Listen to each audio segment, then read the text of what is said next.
right. We are on, and we are on a mission today. We are on a mission today. Welcome, you guys. I see that we have some viewers on. If you guys can let us know and make that you hear us, you see us. Um, we are excited to be with you guys today. I have with me on this first episode of the year for 39 Down, I have with me Mia Pyle. If you guys were with us in December, Mia and I talked about postpartum depression, and the discussion was so good that I just had to bring it back, and we were like, let's just get right back into it in the new year. So, welcome, Mia. I want to read a little bit about you, and then we'll get started, okay? Sure. And so, Mia Pat is a certified mental health first aid instructor and former life alignment depression program facilitator for the Wildwood Lifestyle Center. And as a survivor of abuse, Mia candidly makes herself vulnerable by sharing her own personal experiences with depression, suicidal thoughts, fears, and the tools she used to overcome them. That's the key right there. With an unapologetic agenda to combat the stigma surrounding mental health, especially in the local community, Mia equips everyday youth and adults on how to be prepared to help someone in the event of a mental health crisis. Mia's professional experience includes 15 years for the nonprofit sector as a coordinator and director of national and international organizational development, and an advocate and mentor for at-risk children and families, volunteer trainer, life coach, and educator.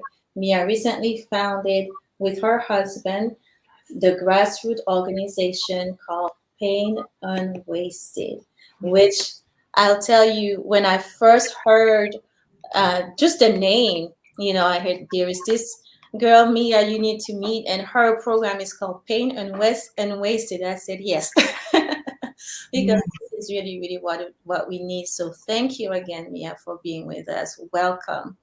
Yes, and Delian, thank you so much for having me back on your show. I really enjoyed our last time together.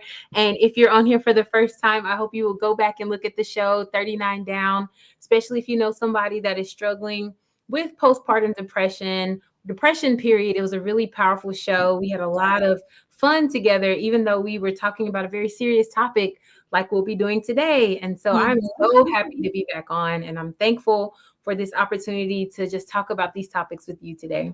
Right. Awesome. Awesome. Yes, it was just a powerful, powerful discussion, and I know today is going to be powerful as well. We're talking about grief.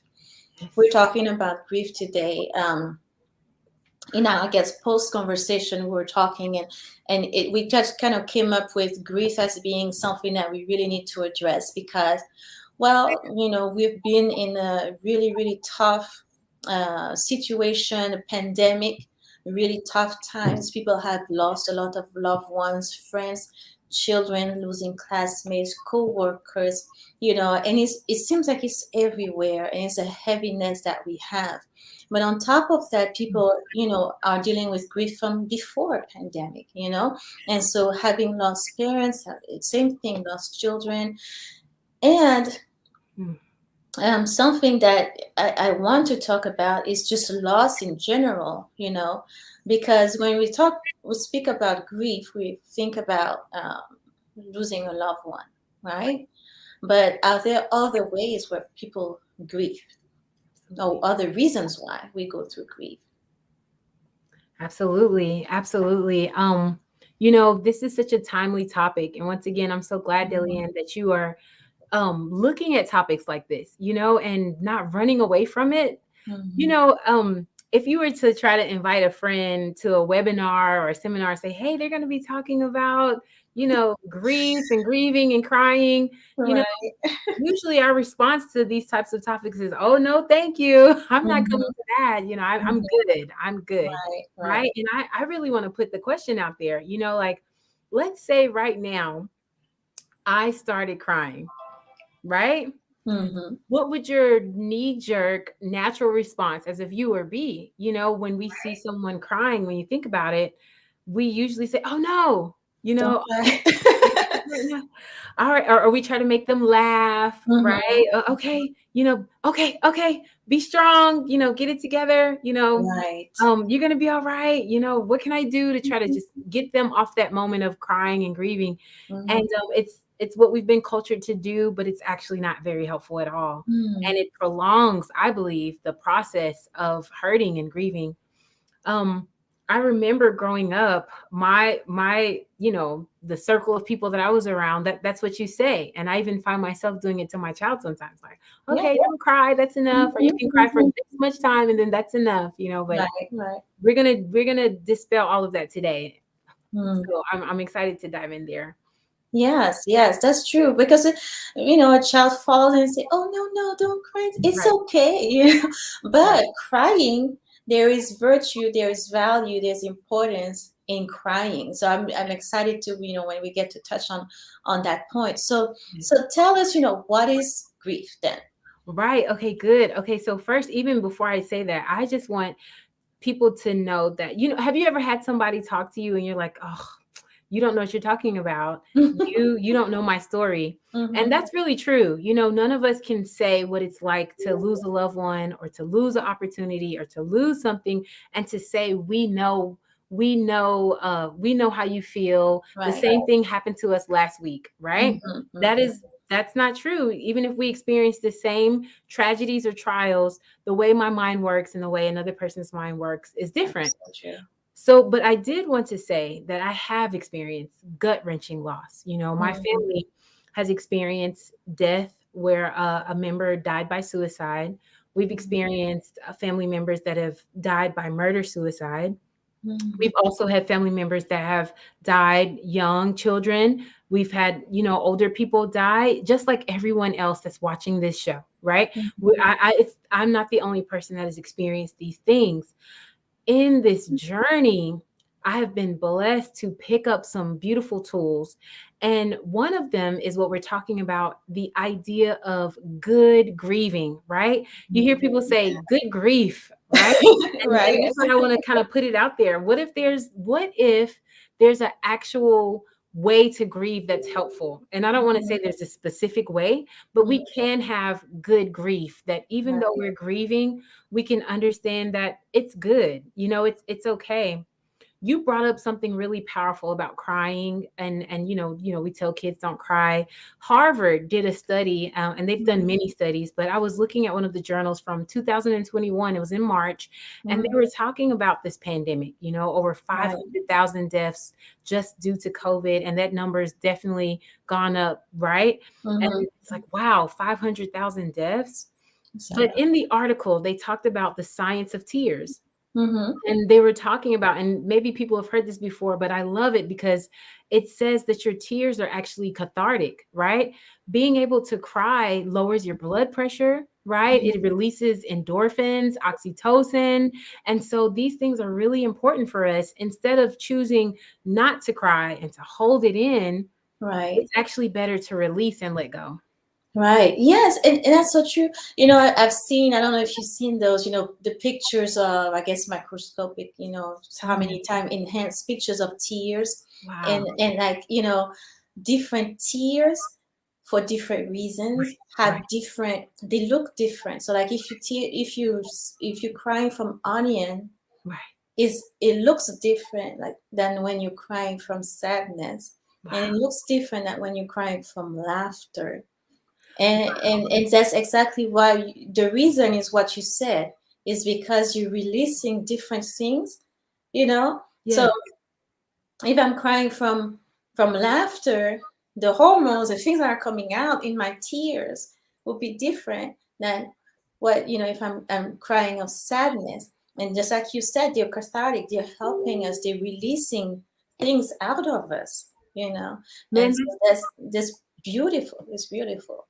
That is really powerful. I mean, me, as a Christian, I think about a scripture that says we are fearfully and wonderfully made. So when Mm-hmm. I hear you saying, like, wow, our very tears, depending on why we're crying, have a different structure, that is so amazing. Like Yeah. that's definitely fearfully and wonderfully made. We are so special. Um, It clicked with me with what you just said because I've seen the pictures, and say, oh, it's so cool to see, but it's like, but why are they different? And that's exactly what you said. They're different because every time they serve a different purpose. Mm-hmm, mm-hmm, That's really awesome. That's really awesome. Another thing that I didn't realize is that when a person is grieving, mm-hmm. there's no timeline, right? There's Yeah. no, you should do this for about 2 or 3 months and then you should be okay. Like, can I tell you guys a story? So I was working with a team in a particular country, and we were doing a seminar about, mental health first aid, how to help someone if they're battling with their mental health. Mm-hmm, And the some of the people that were working, they were saying, hey, we have this situation, this person lost their loved one, and it's been 3 months, we're trying to tell them to move on. Is that okay? And for me, and we kind of talked about this in the last show. um mm-hmm, the thing that we have to remember is, when you lose a loved one or when you lose something, depending on the severity of how you quantify that loss in your mind, it can mm-hmm. be like an amputation, right? Yes. Mm-hmm, Amputation, how long would it take you to recover from an amputation, mm-hmm, right? You will always you will there will never be a time when you don't have that situation, right? Even if you get a prosthesis, or even if you get some other intervention that helps you with your amputation, you have to learn how to live in this new reality, and mm-hmm. this is something that will be the rest of your life. And so Right. then, thinking about, okay, it's been a year now, maybe I should be okay, or maybe I should stop visiting the cemetery or something like that. No, there's no timeline to say, okay, I have to, you know I I should be okay now. Things Mm-hmm. can just come up for us. Is it that, so there's no timeline, right? But is it also that the stages that you go through in grief, make a difference? Because, you can, I don't know, no timelines to technically grieving for your whole life, let's say that. But um, in different ways as you progress through the grieving process. Right. So I know what you're speaking of, and man, I'm so glad that you brought that in, right? Because so we know that Elizabeth Kubler-Ross and also Mhm, David Kessler, they came up with the 5 stages of grief. And mhm, one of the things I love about their work is they talk about how important it is to remember that grieving is not this like cookie cutter thing, and that when they created those 5 stages, letting grievers know that, hey, actually there could be way more stages to grief than just these five. mhm, But the reason that we've come up with these 5 stages is so that people can kind of identify what they mhm, might be experiencing, be able to mhm, connect to it, and mhm. kind of reason with it, and see that what they're experiencing is totally normal. And so Right. I love that because when you look at the 5 stages, it's not something that, okay, I'm here and then I'm there. And Mhm, I don't know if I could mention them. So there's bargaining, there's blame, there's this idea that, hey, if when you're bargaining, it's the idea that, hey, if God, if you'll just, I'll be a better person if you just make this go away, if you mhm, just let yeah, this person come back, right? mhm, Or blame, I should have, if I should have called them. And I dealt with that a lot, especially with the family member that died by but suicide. right. It's my fault if I had done this or that, that wouldn't Mhm, have happened. You know what I mean? But then you also have the stage where you're angry. You're just so angry, and you're like, nothing's right, nothing's good enough, nothing's okay. You may find yourself blowing up at other people. I remember you talked about that in our last, mhm. that sense of anger, Yeah, yeah. and then, but then finally we have acceptance, where at some point we kind of accept, okay, I've had this amputation, and now how am I going to deal with it? Mhm, mhm. Yeah, and that's so true, and there is value in each step. And I know you're going to give us tools as we go, but there's value in each step, and not forcing, like you said, there's no timeline. So you can't force a person to move from one step to another at your rhythm, and say, well, you should be over it by now, like you said, in three Right. months, or in a year. Oh, it's Right. been so many years.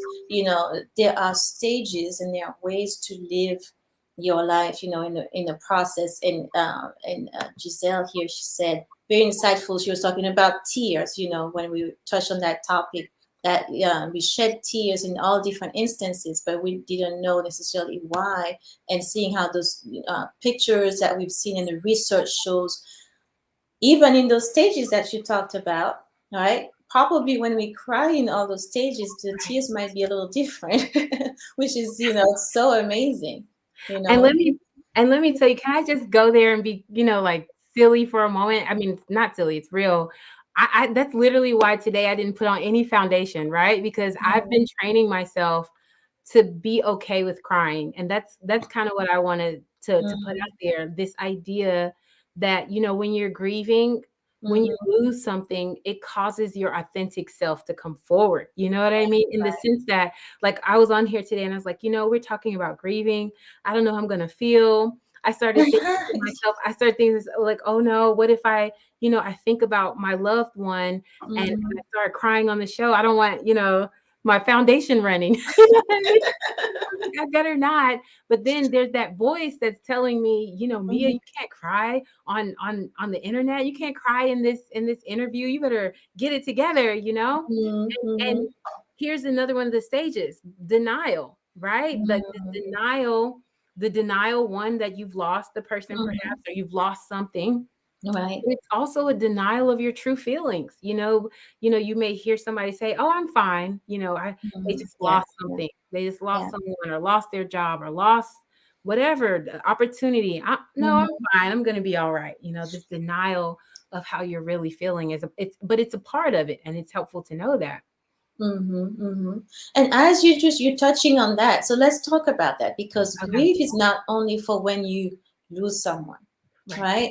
Right. Just it sounds like it's any loss. So give us some example, because sometimes people don't even realize that they're grieving, or that an event is causing them to grieve, because they just don't think the two go together. Man, that's so true. That's so true. And I'm glad that you asked that, because think about it right now. If we just put this in the context of COVID, how Hmm. many people are losing money? Yeah. Right? You're losing money like crazy, maybe because of, how things are going in your job. Maybe you're not able to show up. How many people have lost their jobs? That's a loss, Hmm. right? I've been working at this company for so long. How about the loss of comfort, right? Hmm. How about the loss of, hey, I can't just get together with my friends and family like we used to, right? How about that loss of safety, a sense that I'm safe when I go to the grocery store, or I'm safe when I'm with my family and friends.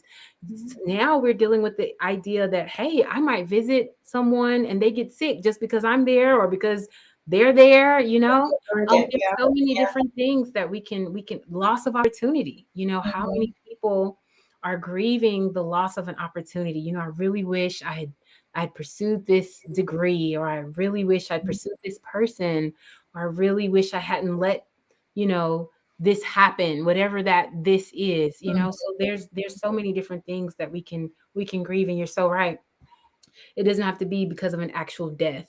Right, Hmm. right. Yeah. Absolutely. As you're describing them, I'm thinking, man, everybody's grieving. Oh, We're all grieving. In this, current pandemic, everybody's grieving something. and that Everybody's grieving something. and that's why I love the idea that it's okay to not be okay. If you're on Mhm, here and you're watching, and it's always, it's okay, it's going to be okay. That's one of the worst things you can tell somebody when they're mhm. grieving. It's going to be okay. Well, Right. you don't know that. And of course, And it's right actually now, it is it's not gonna be okay. okay. It is gonna be okay, but that Mhm, can be one of the worst things, and I hope that, people watching will be able to go to my website, mhm, painonwasted.org. We actually have, a paper that we put together, and it says it's the 10 things that you can tell a person that really can cause them grief and suffering, okay, when they're grieving. Okay. Mhm. And the 11 things that you can say to be helpful. And so it's like helpful things and unhelpful things. And one of them is, it will be okay. It will It be will be okay. okay. And can I go there just for a second? Mhm, Can we mhm. talk about that? Because, when you're grieving, I mean, has this ever happened to you, Delianne, where somebody, says to you, oh, and this is just, in the context of death, wow, that happened to me too. That happened to Yeah, me too. yeah, And yeah. how do you feel when that happens, when somebody does that? Right. It's just, yeah, it's like, but it didn't happen to you the way it happened to me. Right. And it's not the same because you don't know my relationship that I have with this person or that person, or, it happened to me. I'll give you an example. It's not Yeah. grieving about a person, right? I had and I do not talk about this topic, but I will right now. Look, Um, I think I'm ready to cry, you guys. I'm ready if no, I need no, to it's not. It's the so I started in 2017, already 2016 the planning, and in 2017 I opened my own clinic, audiology clinic, and then due to different situations, in, I would say, bad association partnerships, I ended up having to walk away, pretty much when it was starting to pick up. um, and um, and I was hoping in a way that I would be able to buy the people out, um, but I was prepared to walk away either way, with or without anything. Right. Um, and then, of course, they were not able to maintain, and then they closed the whole thing down. They shut everything down. At the same time, I was pregnant, and so it's, but um, then when I tell when so it was a very traumatic time for me, but when I tell people, oh, I started this business and then I had to walk away, they'll say, oh yeah, well, it happened, you learn, you grow, it's stuff that it happened to me too. I started this business and I just had to shut down, I was losing money, so I stopped. And it's like, but it's not the same. Yeah. You don't understand what I went through, you know what I went through to build it.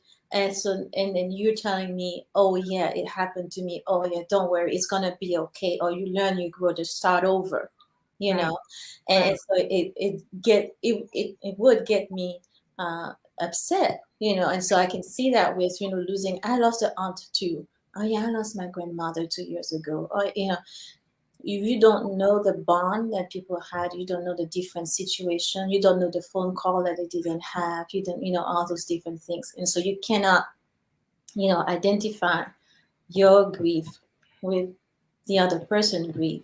You know, Right.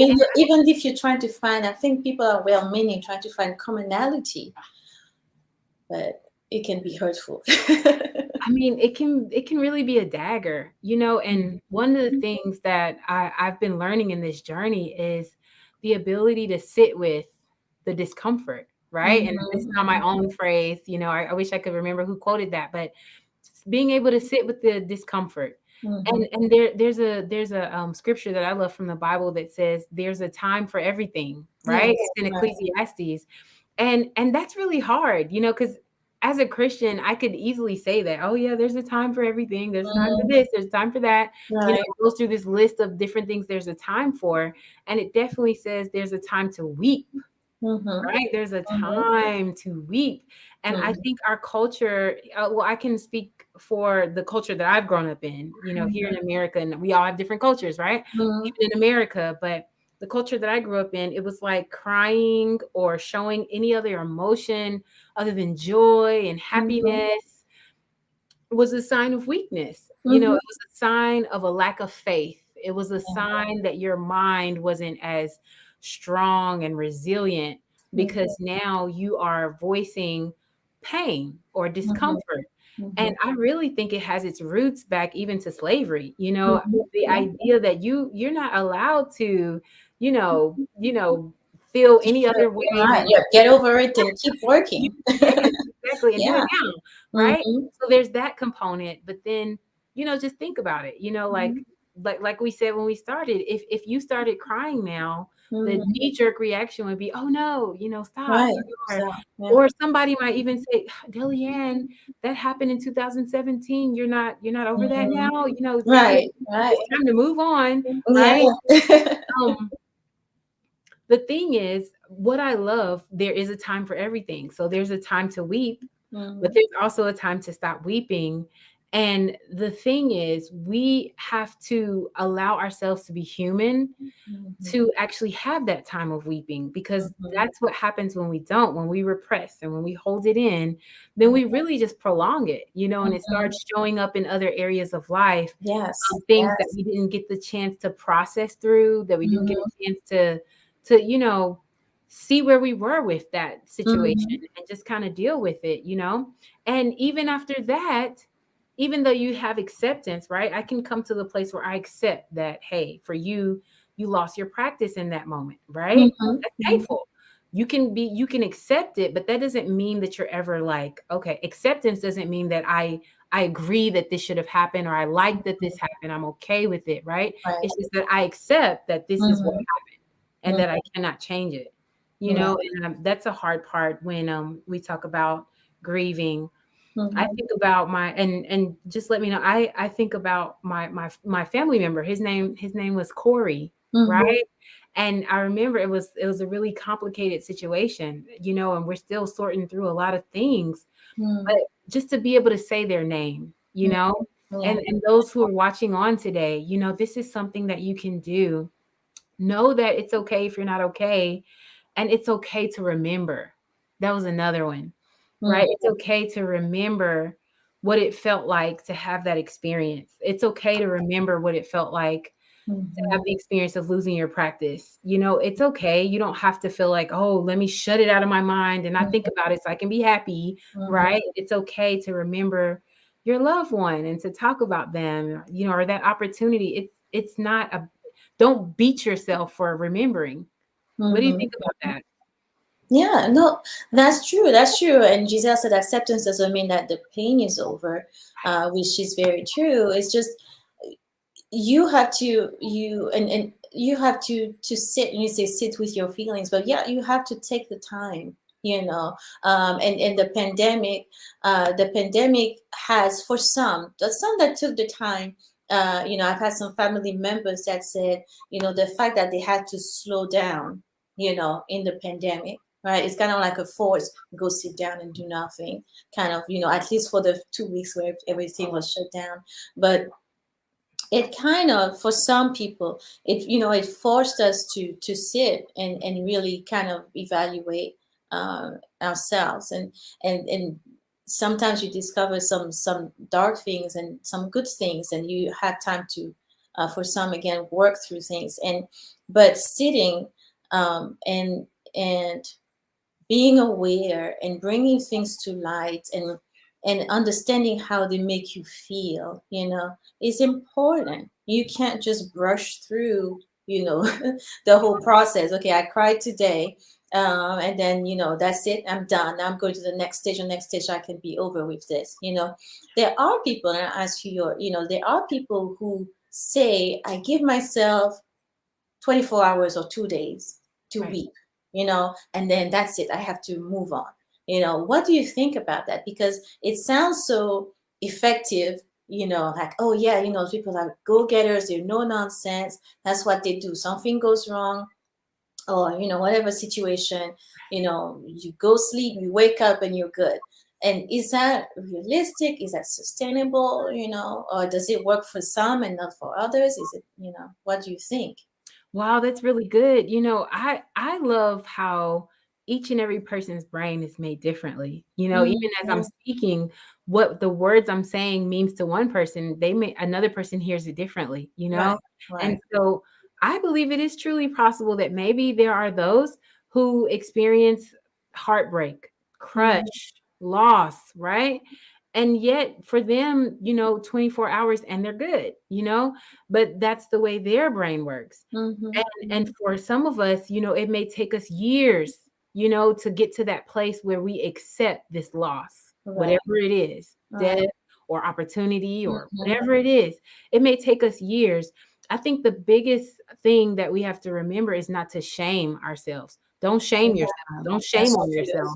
Right. Whatever is happening, but we do want to look at impact, right? Because there is a Mhm. time for everything. So we want to think about in terms of our mental health. And I love that Giselle brought that in there on acceptance. And I love Mhm. another person brought in there about, the rates of suicide has gone up, the rates Right. of depression have gone up. That's so true. Mhm. Before the pandemic, it was 1 in 5. 1 in 5 people was experiencing a mental health illness, right? Mm. We knew before the pandemic that ages 10 to 24 were at the highest risk for suicide, right? Mhm. These are Mhm. statistics coming from mental health first aid. And so now that number has skyrocketed, right? Those Mhm. statistics are off the charts now.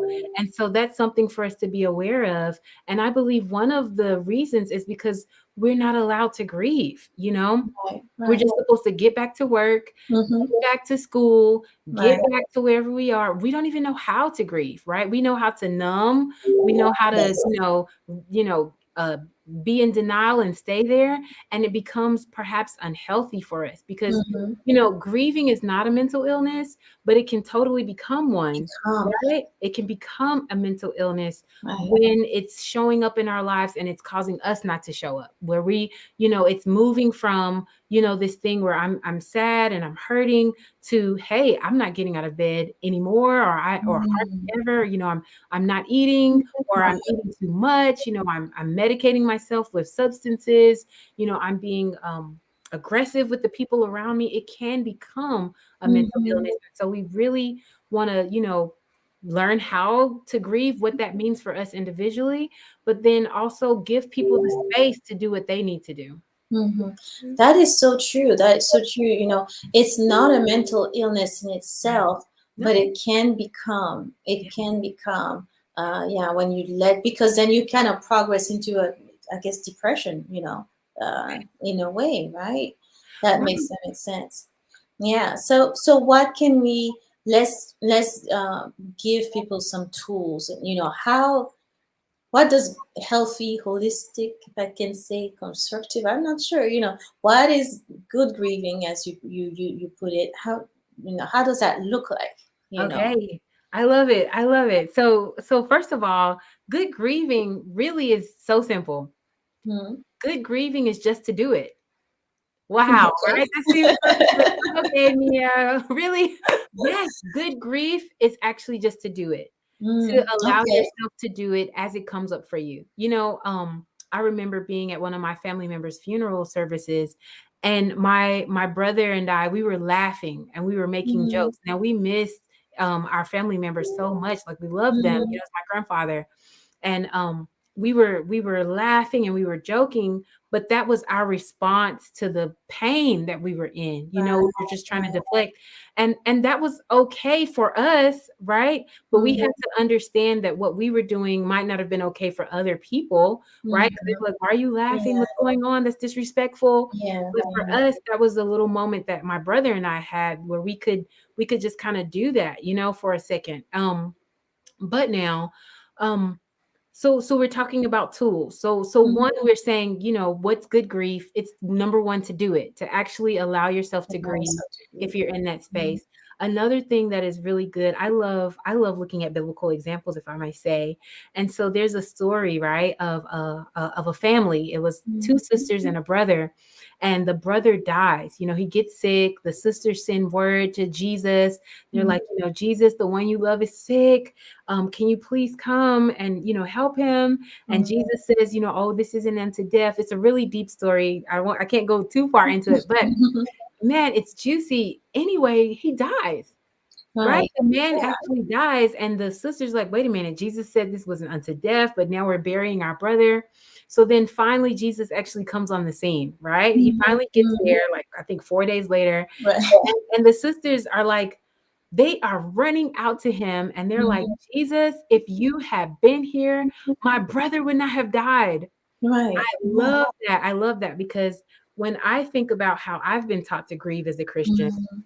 it's so contrary. It's like, Yeah. don't question God. Don't you Uh-huh. question, don't you ask anything. You just accept that it's the will of God. It was his plan. That's another horrible thing to tell people when they're grieving. It's Mm. God's plan. Don't God's plan. cut that out. Yeah, I heard the story. Tim Jennings, it talks about this woman who she was so angry at God, and she's coming to therapy with, and he asked her eventually, what are her views about God, and she got so upset. She said, "Don't talk to me about God. Right. I don't care about God," and so on. And finding out that is because when she was, I don't know how old she was, very as a child, her mother passed away. Her mother died, and um, at the funeral, the pastor said, Jesus called your mother, God loved your mother so much that he wanted her to be with him, and he Right. took your mother away from you. And so we say things like it was God's plan, or, they're Better in a place. better place. And so I was like, well, the better place is with me. God's plan, if he loves me, then why would he take, someone away from me? And so, yes, saying that can be very, very hurtful and add to add Yes. more issues, the situation. And yet people say it all the time. But Mm-hmm. yet in the Bible, we see a different contrast. We see Mm-hmm. that when Mary and Martha, the two sisters who lost their brother, when Mm-hmm. they come to him and they're like, Jesus, if you had been here, my brother would not have died. They're questioning. They're having a conversation with God. Look, these are tips that we can do when we're grieving. We Mm-hmm. can have that conversation with God. Right, We can question and say, God, I don't like this. Where were you? Why did you let this happen? And not feel like we're going to be struck down or we're going to right. be Right.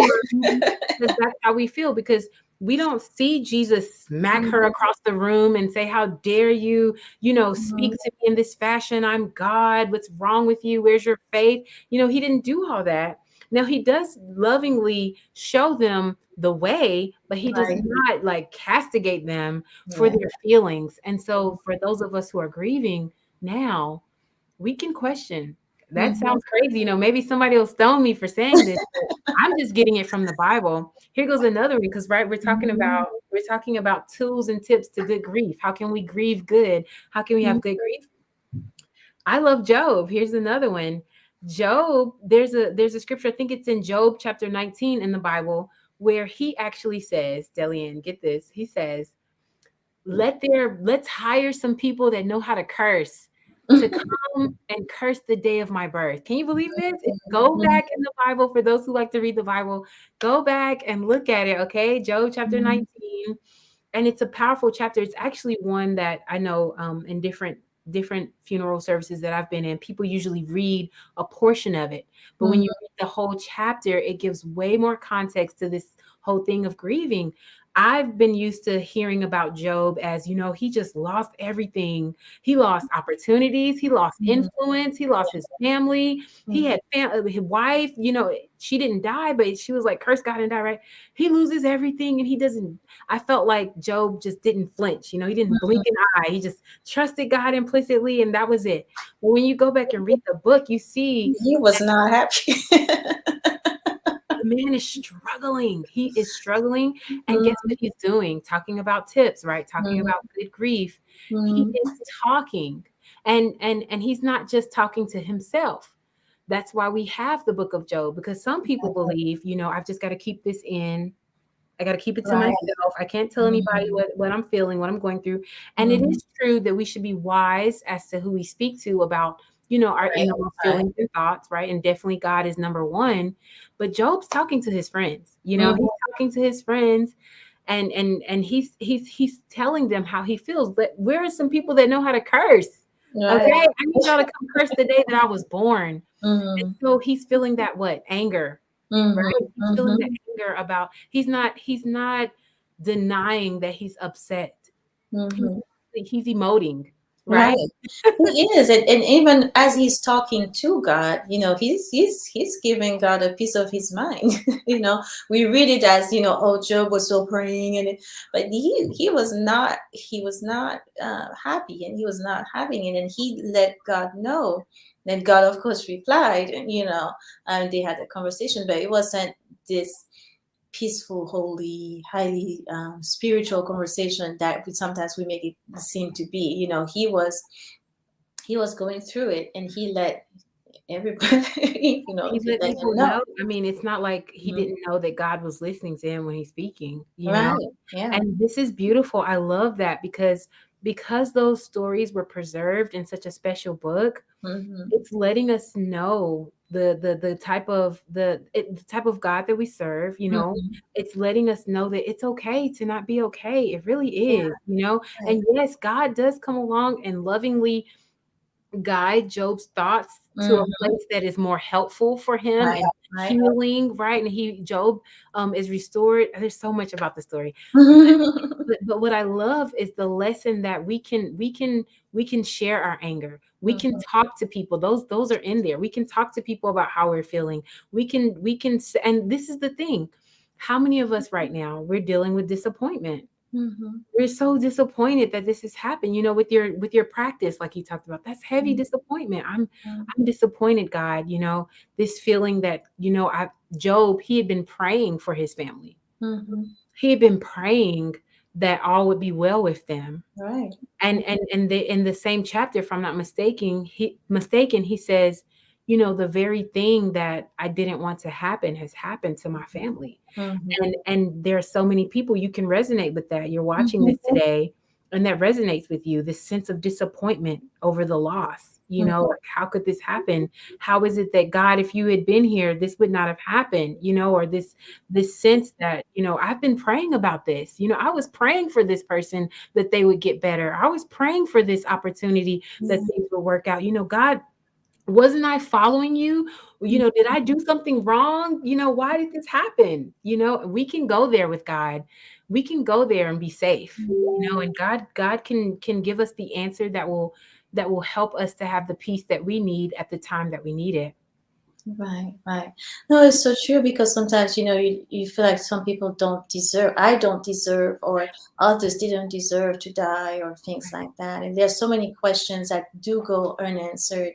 If they're serving, if they're good people, Right. Christian, not necessarily Christian equals good, but good people. They were kind. They were serving God, or so on and so forth. And then something happened, and you feel like, well, why, and so on.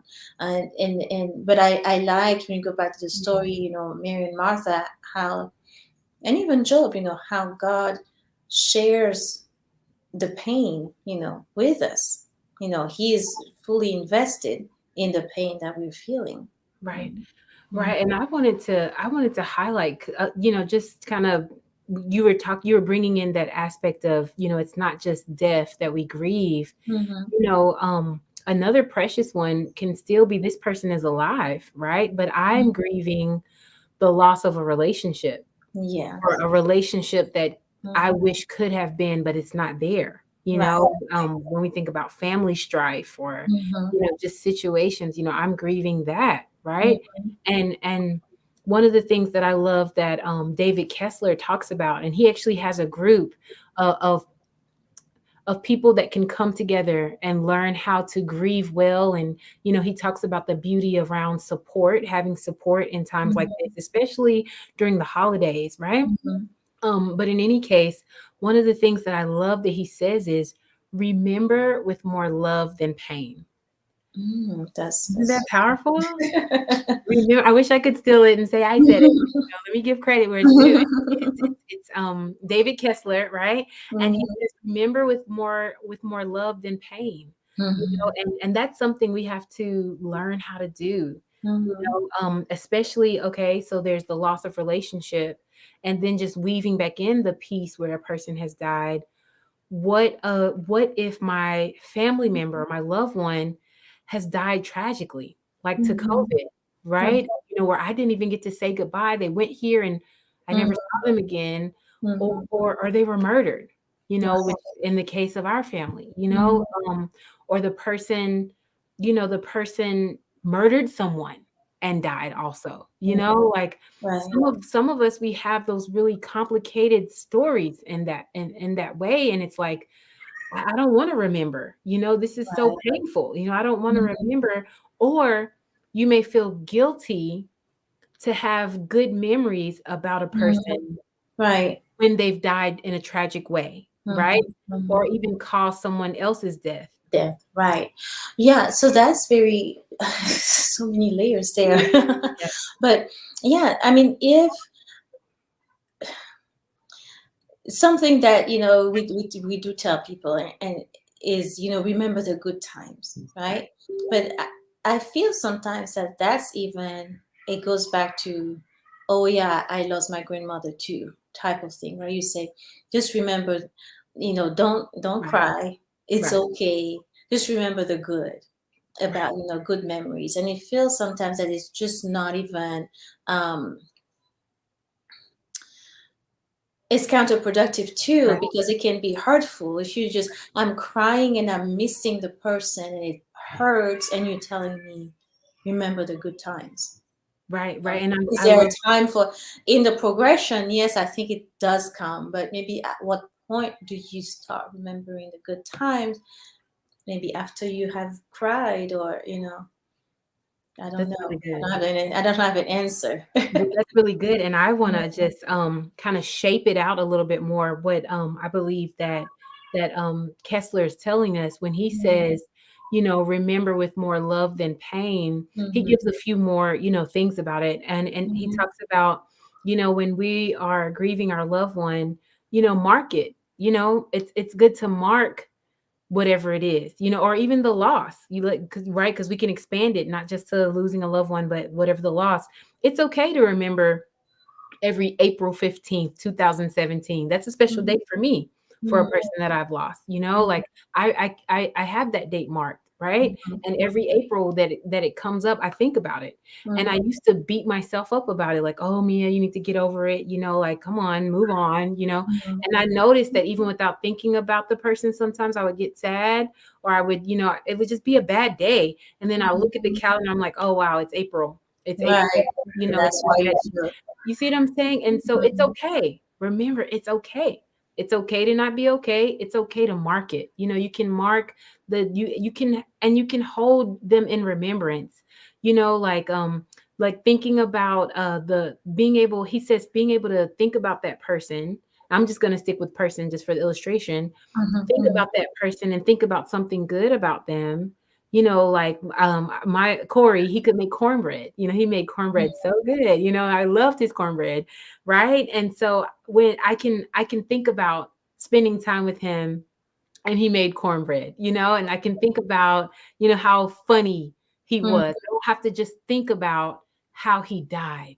Does that make sense? Right. Yes. Remembering with more love than pain is not Mhm. only the good times or only the bad times, but allowing yourself to be okay with thinking about the good times, even if it was a tragic death or just death, period, and taking that moment in and savoring it, and giving your brain other pictures other than just how the person died, but Mhm.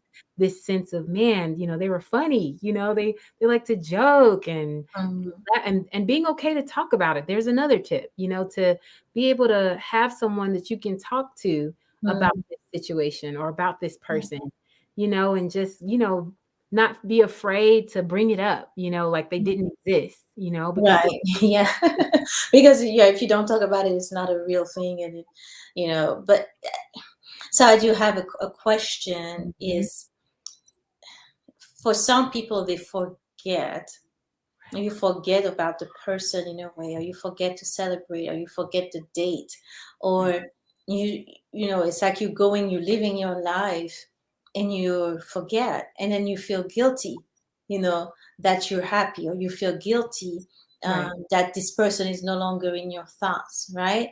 Um, or children, of course, as somebody's not in your life, then you forget about that person, a parent or whatever. Um, Even a sibling is like, okay, I feel good, I feel happy, um, but then, oh no, I'm not supposed to. right, I'm not supposed to forget. I'm not supposed to live a happy life because I'm missing this person, and my pain honors them, and I right, need to remain in pain. And every Christmas, or every, whenever, I need to. to feel that missed, presence. How do you, what can you tell us about that? How can we maybe flip or switch this so it becomes more, you can be more whole in that situation? Right, that's awesome. That's a really great question. You know what comes to mind when I think about that? It's going back to that idea of giving yourself grace, Hmm. giving yourself grace to be a human being, Hmm. whatever that's going to look like at any given moment. Right, right. Right. So at any given moment, it may be that, oh, wow, I feel guilty. I feel guilty that I'm moving on with my amputation, right? Hmm. That I'm learning to, not be ashamed when I go to the grocery store and somebody sees that I don't have a part of me anymore. I Hmm. show up at church and that part of me is not there, but I'm getting used to it. Oh, I feel guilty. Well, we can accept our feelings of guilt, but we don't have to keep them, right? We can give ourselves grace. We can give Hmm. ourselves grace to feel however we feel, and we can know the truth, right? There's a scripture that says you will know the truth and the truth will set you free. And the truth is that it's okay if that happens, right? And it's okay because you're a human being, and we as human beings get to have the full gamut of emotion, right?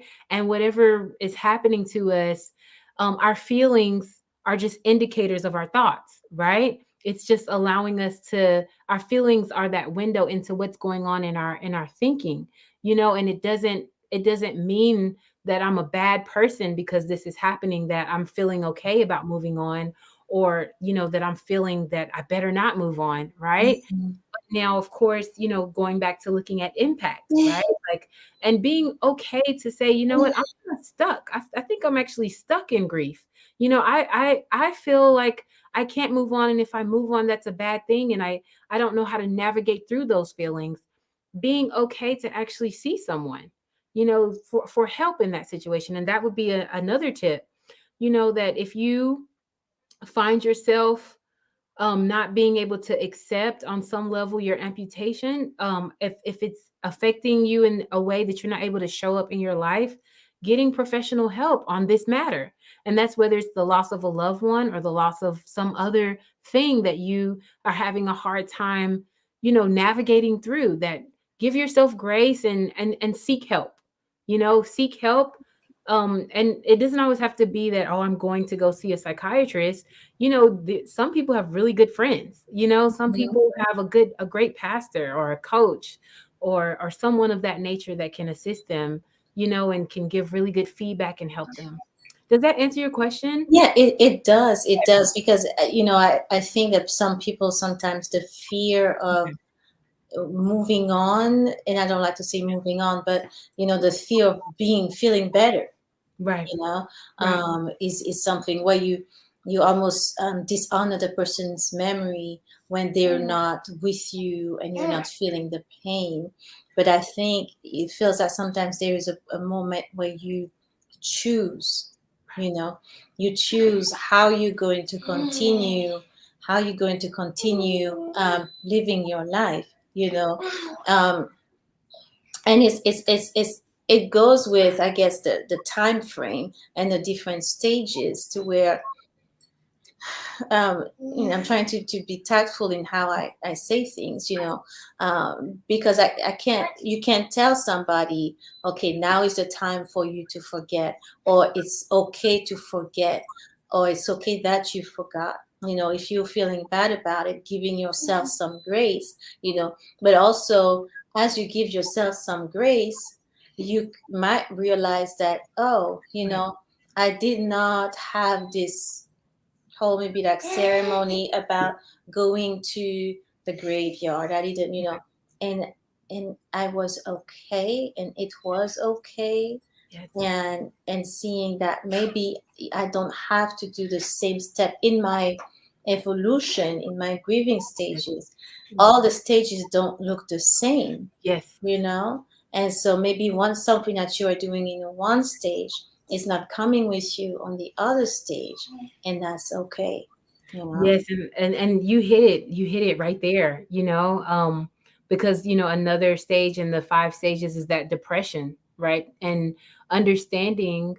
And that's what I love about their work. Elizabeth Kubler-Ross and David Kessler was just, they put that out there as just like a framework that we can use that can be helpful, but it's not like we're stuck in that, and that it's, it can be expanded. And I love how you explained that, just knowing that it's okay. I don't have to feel guilty about moving on or not moving on actually right now. Right. As long as we're looking at that impact. I think that's wonderfully put. And you know what? Can I share this? Man, actually David Kessler, he talks about he called it a thaniversary versus an anniversary, because he said, anniversaries are kind of like, when you're celebrating, weddings and things of that nature. But he called it a thaniversary that he has for his mom, right? Where he will light a candle, and he just kind of thinks about who she was and how she was, right? And for some of us, we might actually want to have a anniversary. We might want to actually continue to mark that person's memory or the loss of that person, and just know that that's okay. Someone may say, oh, you're not being healthy by doing that, but that's not true. you know and likewise, which is what I hear you saying, Delianne, if you choose not to do it, that's also okay, because all of our brains are made differently. And the word forget, it can feel like, shaming, right? Right. In a Yeah. sense, like, oh, I forgot. It's like, no, no, you'll never forget that you have amputation. Maybe you just weren't paying attention at that moment. You know what I'm Mhm. saying? Like, Mhm. and that's okay too. Right. Whatever it is, it's all okay. Mhm. When it's not okay is when you're not able to show up for your daily life. Yes. When you're not able to, and here's another one, when you're not able to connect.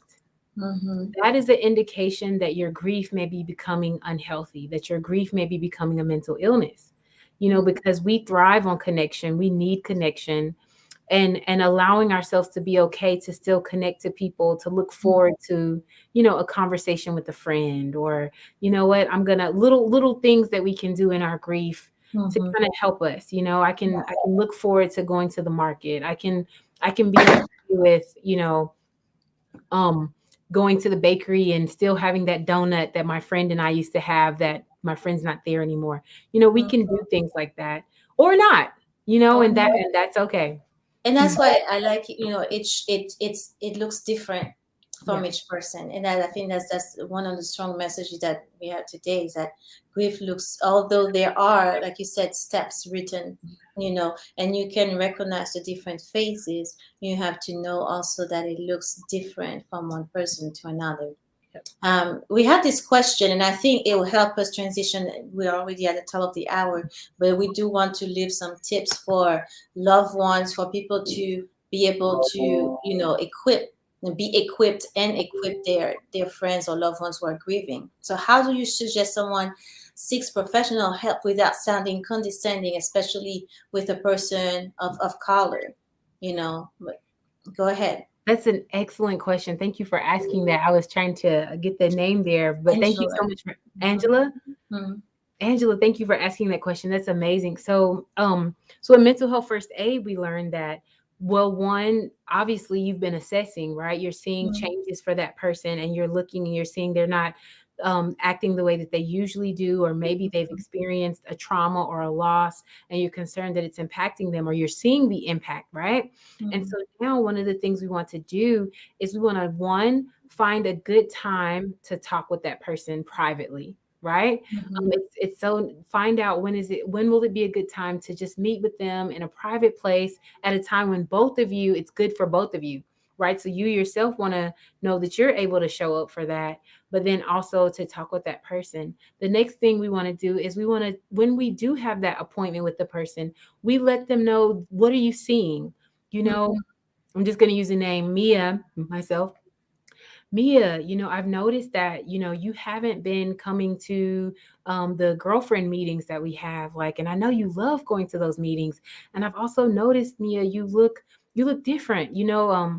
if I may say this, you used to wear your hair, really, together, but Mhm. lately it looks different from what I'm used to seeing, Mia. And, Mhm.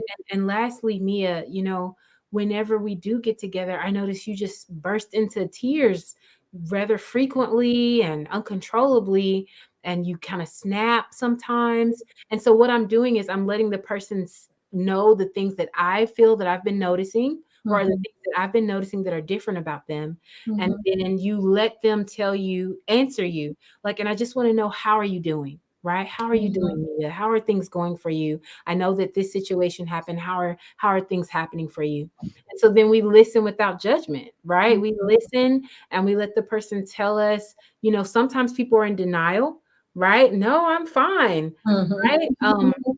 And so if they say they're fine, then you can say, well, what do you think about the things I was just saying, about, Right. your hair seems to be unkept, and, you're crying a lot, you're not showing up to the different events. Like, what do you think about those things? And then allow them to tell you. And even if they're still in denial, what I like to do is say, well, okay, I understand that, you're saying everything is fine. I just want you to know I'm here for you. Mhm. If you need anything, I'm here for you. And then, so your question was, how do we refer them to a professional, right? Right. You can Right. say, hey, um, I would love it if you go and see your physician and just kind of talk to them about some of the things that I'm sharing with you, Mhm. because I just want to be sure that you're okay. Do you mind, just checking in with your physician and letting them know that, people that care about you are saying this, and they just want to make sure you're okay, and see Mhm. if the person will allow you to do that. Right. Another thing that you can do is you can leave resources, right? You can leave resources for that person. So these are things that we learn in mental health first aid, but you can leave things, and it may seem very uncomfortable, but I'm going to tell you, it is still the answer. Let's do it. You can leave resources. So one, Mhm. I love to leave the suicide prevention hotline number, or I Mhm. love to leave a warm line. So in every state, just about, there is something called a warm line, right? Mhm. Where a person, you may not be suicidal, so then you call a hotline if you are, but you can call a warm line. And so based on who the person is, Angela, you can, and where they live, you Mhm. can find out what's the warm line in their area, and you can leave that with them as well. Like, okay, Mhm. I hear you saying that you're fine, and no, you don't want to talk to your physician, or okay, you said you don't have insurance right now. Listen, please promise me, I'm role playing with you. Please Mhm. promise me that if you get in a spot, that you'll call this number. Okay, this is a warm Mhm. line. You can call this number. You can vent, you can curse, you can say whatever you want to say, and that person is there just to listen, and they can also give you other resources if you want.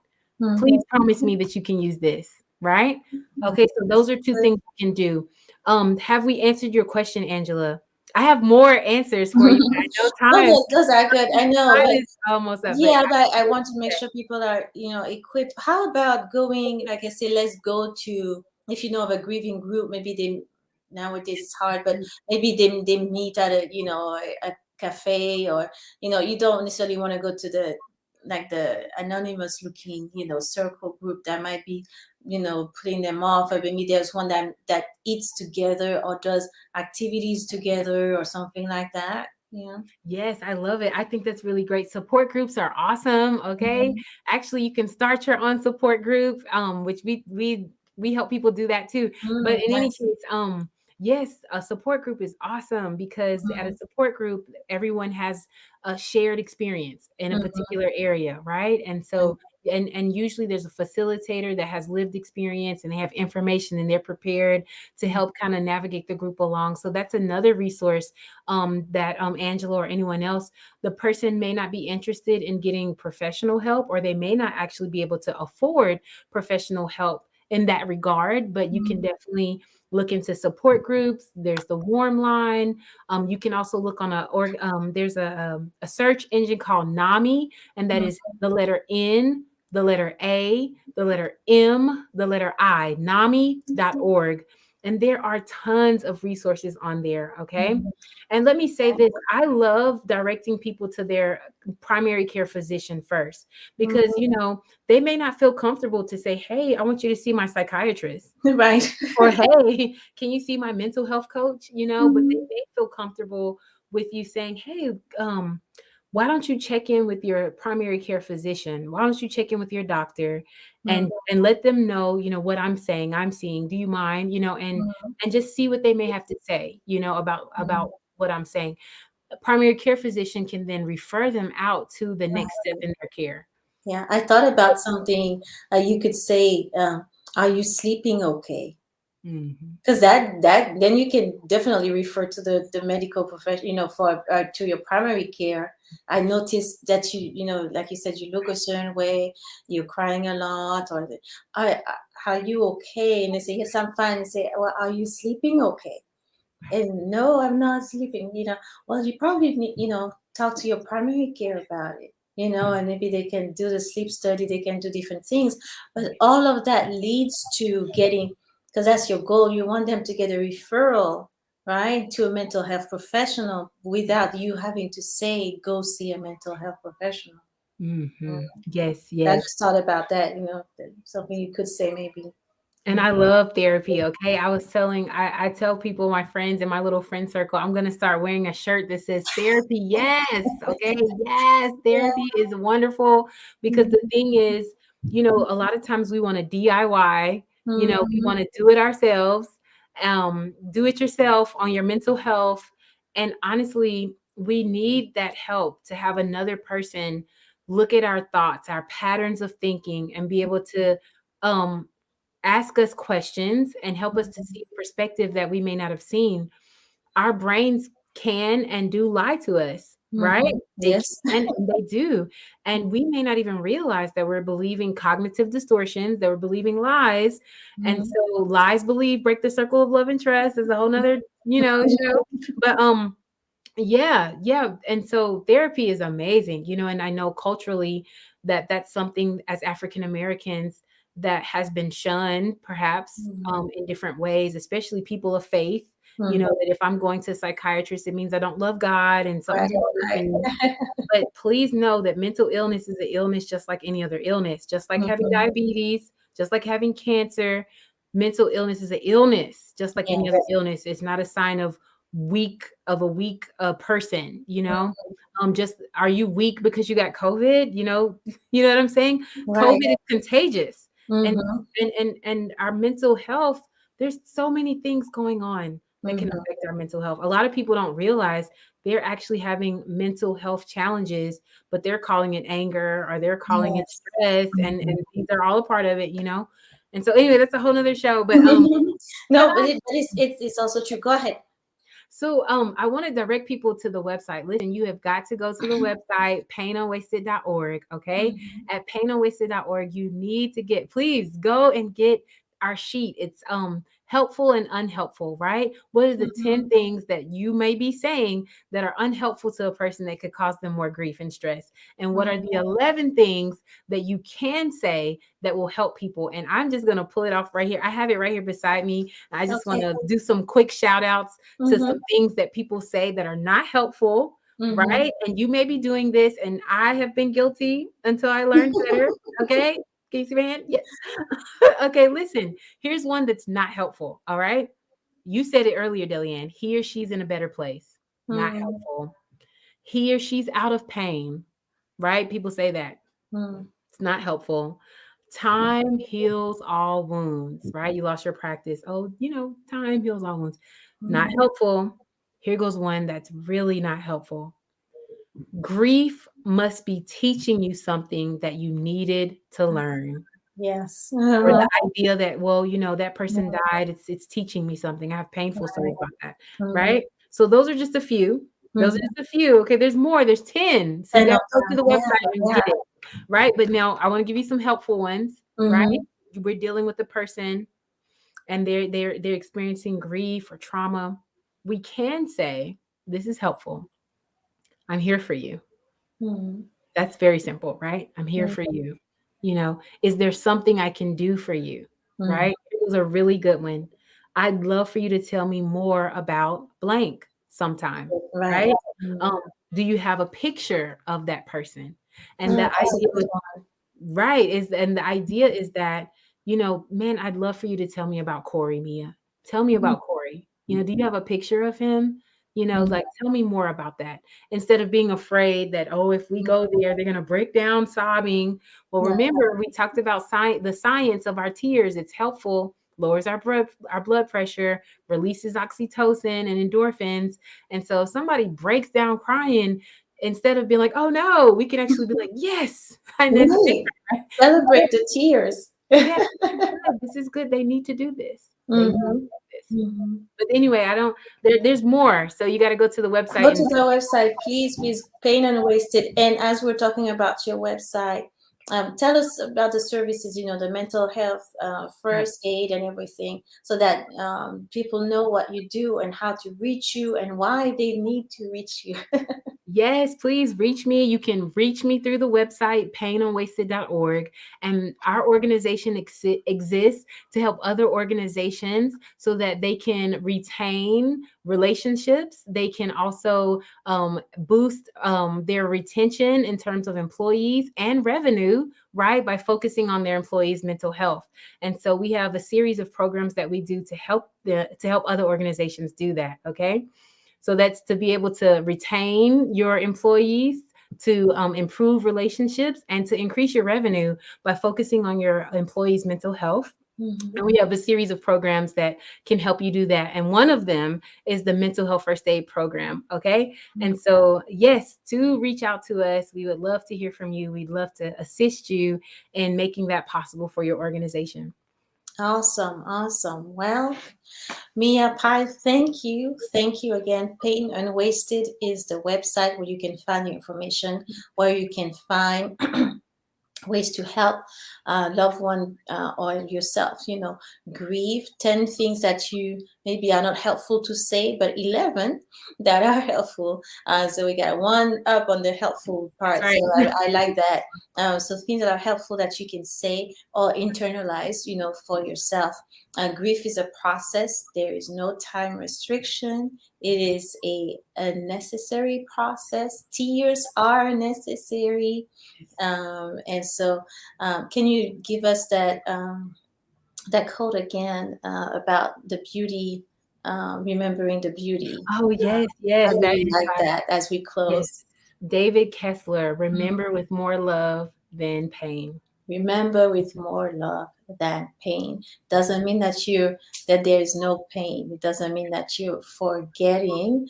It doesn't mean that you're brushing off, but you remember with more love than pain. I really like that. So, guys, we're gonna just wrap it up. If not, we can talk all night, right? But thank you everyone for watching. Thank you for your time. Mia, thank you for your time and your patience as well. I'm excited for those who have been watching and those who will watch this in replay. If you have questions, if you have comments, just go ahead, put in a section, and we will be monitoring and checking, make sure we address everything. Mia, painunwasted.org. And for me, 39 Down is a YouTube channel that you can find on YouTube, 39 Down. I also have a group page. If you are interested, you can join the page that way. That's it. Beautiful, beautiful. Thank you, everybody. Have a great evening. Thank you, Mia. Thank you.